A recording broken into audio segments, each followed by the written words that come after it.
What the heck is up, you guys? It's your boy Ace, aka Animated Heroes, here back with another action figure review. I know it's been a while. I know this review is late, but I wasn't going to feel right if I didn't bring it to you guys. Today, we're going to be taking a look at the SH Figuarts Dragon Ball Daima Son Goku adult version. And I'm going to run through this one pretty quickly. It's Dragon Ball, so we kind of know what to expect. So let's go ahead and get right into it, starting off with the sexy packaging.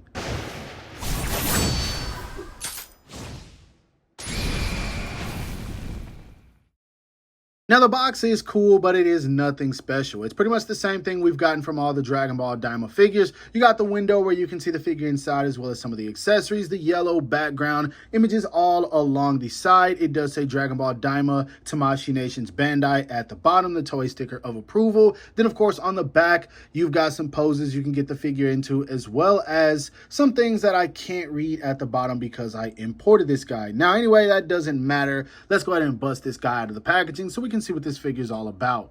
Now, when it comes to a figure like this, I've seen a lot of people say that this is a really good Goku action figure, and I'm not going to say I didn't believe them, but when you make a statement like that, this day and time, what does it really mean? Because we've gotten a lot of really good Goku SH Figuarts. Granted, we've had some duds, but for the most part, they're usually enjoyable, especially if it's an updated mold, or even if it's got some subtle differences like the lowest born Saiyan. Goku figures, as long as the plastic quality is great, usually turn out to be fun. Now, this right here is completely different. It does have that Daima stylized look to it, but it does also feel like you could fit this in just fine with any of the rest of your Dragon Ball Figuarts. Obviously, it's going to look a little bit different because this is based on a different art style, animation, all of that, but it's still cool, man. Now, this Goku figure has a very soft sculpt for the hair, and since I'm showing that, I'm also going to show him next to the lowest born Saiyan. As you can see, definitely has a much more sharper sculpt, much more sharper look. Just overall, if you look at the faces, this guy definitely is a little bit more of a soft sculpt, but it looks really good, man. It serves its purpose as it is supposed to, and I'm loving this, man. I like this a whole lot. But when it comes to the suit itself, or his gi, again, very soft sculpt. No cuts in here whatsoever. They did do something a little bit different. This is all one piece. I'll talk about it once we get to the articulation. When it comes to mobility, it is going to be a bit hindered, but it's not like we got a whole lot of the Goku figures without doing modifications anyway. The knees, obviously the single jointed knees, as you guys can see, really good range, but we'll talk about that later as well. Down to the boots. I love these boots, man. I love the more rounded off look. Some people might not like that, but I dig it a whole lot. I think it's cool, man. It is something a little bit different than the pointy boots that we've gotten before. So when it comes to the overall look of this figure, man, I dig it. It's something different, and it works a whole lot better than I was expecting it to. Now, when it comes to the height on this figure, to the top of his head, he is about 6 inches to the top of his tallest hair. Maybe about 5 1/4, a little bit under 5 1/2 to the top of his forehead. So basically the same height that we're used to. Of course, we will do some size comparisons a little bit later once we get towards the end of the video. Articulation wise, he looks up better than most Goku figures, but that still doesn't say much, just because once that hair touches the back of the neck, it's not really going anywhere. He looks down very good, really good tilt and turn. The head is on a double ball peg. All action figures going forward need to be on a double ball peg, so we don't have to worry about limited range. Arms go up and out about that much. This is good, man. This is actually great. This is beyond good. I love this. You can bring them in with ease. So Kamehameha poses, not going to pose a problem. He does have a bicep swivel, double jointed elbows that work very well. You can get him in those martial arts poses, boxing poses, whatever it is you want to do effortlessly, man. So I'm happy about that. Hands are on the standard ball peg, so that's cool. Now, when it comes to the diaphragm joint itself, you don't really get much mobility going forward or back. And then when you go back, you do have this piece right here that's kind of tucked behind the belt that does show. So yeah, be wary of that. And when it comes to this sash piece, it is a soft plastic, but it is going to limit your articulation. We'll discuss this a bit more once we get to accessories, but there is an accessory that will help you get a little bit more mobility out of the legs without having to worry about stressing this plastic. Now, he still kicks forward very, very well.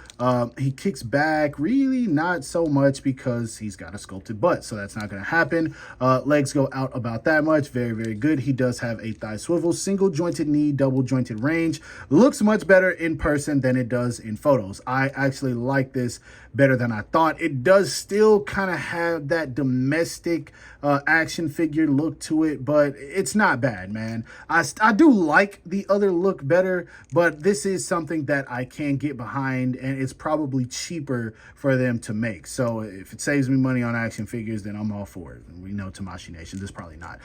Now, he does have a rocker right here at the boot as well, which this is interesting. I don't know what that's about, but if you look, you can see some engineering in there. It's a little dark. Let's see if I move my light.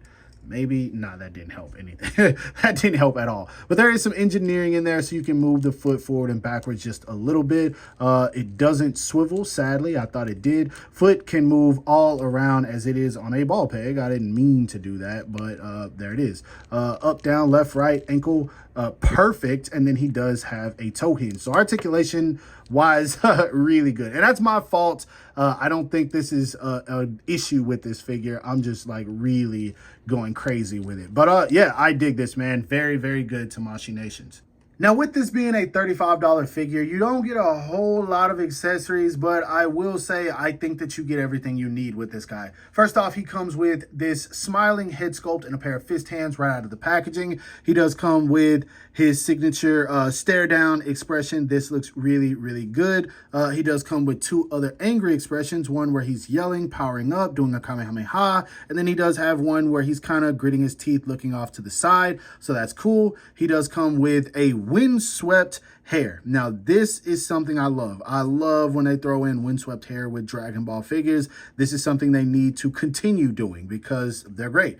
He does come with a pair of Kamehameha hands. He does come with a pair of martial arts hands. And then he does come with a pair of blasting hands where the fingers are kind of curved inwards. So this is super cool. And then last but not least, he does come with this really, really soft plastic piece for his sash, where, as you can see, it is windswept. So this does help whenever you're posing him up, doing battle stances, fighting, or doing Kamehameha. It just gives it more of a stylized, posed up look. So this is really cool, man. I would have loved to have gotten a Kamehameha effect with this guy, but I think everything we get is okay. The only other thing I could think that they should have thrown in is a power pole accessory, because I think he still had it as an adult. I don't remember. I only watched Daima once, but still decent spread of accessories.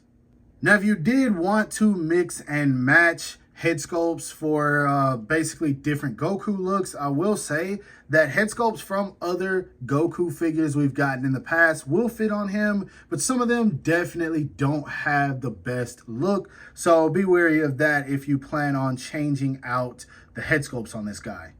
Moving on to size comparisons, here he is standing next to the SH Figuarts Dragon Ball Daima Kid Goku, the SH Figuarts Dragon Ball Daima Kid Vegeta, and of course the SH Figuarts Lowest Born Saiyan Goku. Here he is standing next to the SH Figuarts Super Saiyan Vegeta re-release. We've also got him standing next to the SH Figuarts Bardock, and then we have him standing next to the Tonson Art Toys Adolescent Malevolence version A. Lastly, for the most random of random extras, here he is standing next to a NECA Toys Teenage Mutant Ninja Turtle, the red one. Then we also got him standing next to a Jada Toys Street Fighter Bison, and then a Marvel Legends Hasbro Armored Spider-Man. So all in all, when it comes to my final thoughts, I'm going to be straightforward. Is this a good Goku figure? Yes, obviously. Everyone said it by this point, but this is something that we've grown used to. Every time we get a Goku that is a new mold, we usually end up loving it, man. I remember when the 2.0 body came out for the Super Saiyan Battle Damage Goku, everyone was in love with that thing. Then I believe we got the Saiyan Raised on Earth. After that, everyone loved that figure. Now people are trashing it because it's been reused so many times. But then we got the 3.0 legendary Super Saiyan Goku. Everyone loves that thing. And so it's just a continued cycle when it comes to new molds. We're obviously, for the most part, always going to love them, despite the fact that we might be able to point out a flaw here and there. This Goku is definitely enjoyable, man. And if you haven't added this guy to your collection, what are you waiting for? He's 30 bucks. I'm hoping that at some point, this is one that you'll be able to spot at your local Walmarts and Targets. But because of the tariff situation, I hate saying that word, but I really don't know what's going to happen with modern day SH Figuarts. There's still websites I've noticed that haven't even gotten any of the new pre-order SH Figuarts on their website. So we'll just have to see. But for the time being, as long as there's a new Dragon Ball figure that is you're able to get your hands on it, I highly recommend doing so, man. This guy is no exception to that. The new Vegeta just dropped. I should be getting that soon. I'm going to be reviewing that one. So yeah, be on the lookout. But overall, I hope that you guys enjoyed this video. If so, don't forget to give it a thumbs up. That always helps me out. Subscribe to the channel if you haven't already. Make sure you hit that bell icon so you're notified whenever I upload new content. And last but not least, follow me on everything you see listed in the description below to keep up with my activity outside of YouTube. Hope you guys have a great rest of your day. Stay safe wherever you are, and bye.